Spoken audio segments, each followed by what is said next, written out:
এবার ডক্টর মিজানুর রহমান আজহারি একটি কিতাব লিখেছেন, অর্থাৎ এক নজরে আল কুরআন।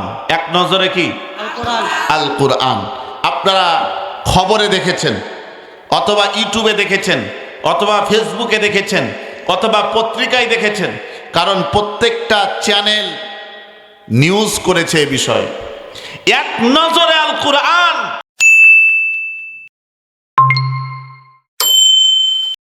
আসেন।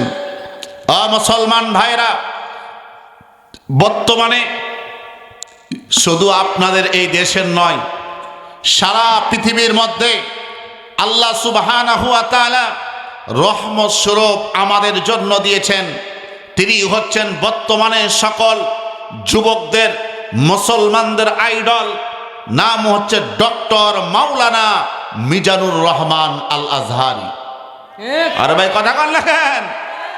এই আল আজহারির কথা শুনে, তাফসীর শুনে এমন এক সময় এসেছিল করোনার পূর্বে, জালেম শাসকেরা তাকে থাকতে দেয় নাই দেশের মধ্যে।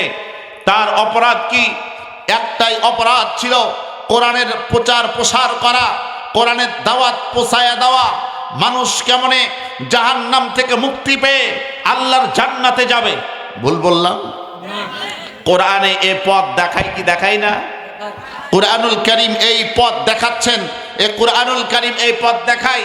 কুরআনুল কারীম বলেন, কুরআনুল কারীমের পক্ষে যারা চলবে, এক আল্লাহর উপর যারা ঈমান এনেছে, কোরআনকে প্রশ্ন করছেন, কোরআন সঙ্গে সঙ্গে উত্তর দিয়ে বলছেন, আগে বলুন আল্লাহু আকবার, আল্লাহু আকবার, আরে বলেন আল্লাহু আকবার।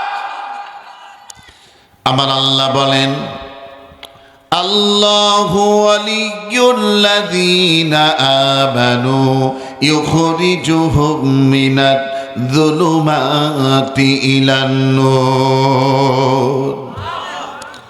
আল্লাহ পাক রব্বুল আলামিন বলেন, আল্লাহর উপর যারা ঈমান এনেছে, কার উপর? আমরা আল্লাহকে বিশ্বাস করি কি করি না? আল্লাহ ঠিক আছেন? আল্লাহ কি বুড়া হয়ে গেছেন? আল্লাহর কি শক্তি কমে গেছে? আল্লাহর শক্তি কমেন নাই, আল্লাহর ক্ষমতা কমে নাই। আল্লাহ পাক রব্বুল আলামিন বলেন, আমি আল্লাহর সাথে যারা দিবে পাল্লা, একটা শয়তানেরও থাকবে না কাল্লা। মুসলমানের বাচ্চারা চিৎকার দিয়ে বলুন সুবহানাল্লাহ। এবার ডক্টর মিজানুর রহমান আজহারি একটি কিতাব লিখেছেন, অর্থাৎ এক নজরে আল কুরআন। এক নজরে কি? আল কুরআন। আপনারা খবরে দেখেছেন, অথবা ইউটিউবে দেখেছেন, অথবা ফেসবুকে দেখেছেন, অথবা পত্রিকায় দেখেছেন, কারণ প্রত্যেকটা চ্যানেল নিউজ করেছে এ বিষয়ে। এক নজরে আল কুরআন। ডক্টর মাওলানা আল্লামা মিজানুর রহমান আজহারি বলেন, এক নজরে আল কুরআন যারা পড়বে অবশ্যই তারা উপকৃত হবে। এত বলতেছে, আমার দীর্ঘদিন থেকে আমি মেহনত করে আমি একেবারে সহজ সরল ভাষায় আমি লিপিবদ্ধ করেছি এই কোরআনটা। সুবহানাল্লাহ বলেন।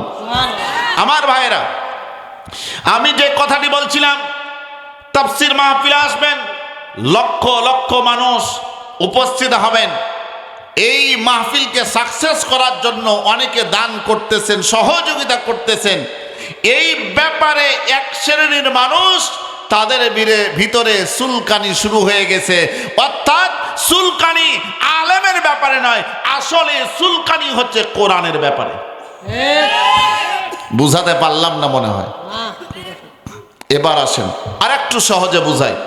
আবার সকালবেলা বলিয়েন না, মুফতি আতিক বিন আব্দুর রাজ্জাক এই আপনাদের দাখিল মাদ্রাসার মাহফিলে এসে রাজনীতি করে গেছে। দয়া করে কথা বলিয়েন না। যদি বলেন, আপনি নিজেও জাহান্নামী হবেন, আপনি মুনাফিক হয়ে মৃত্যুবরণ করবেন।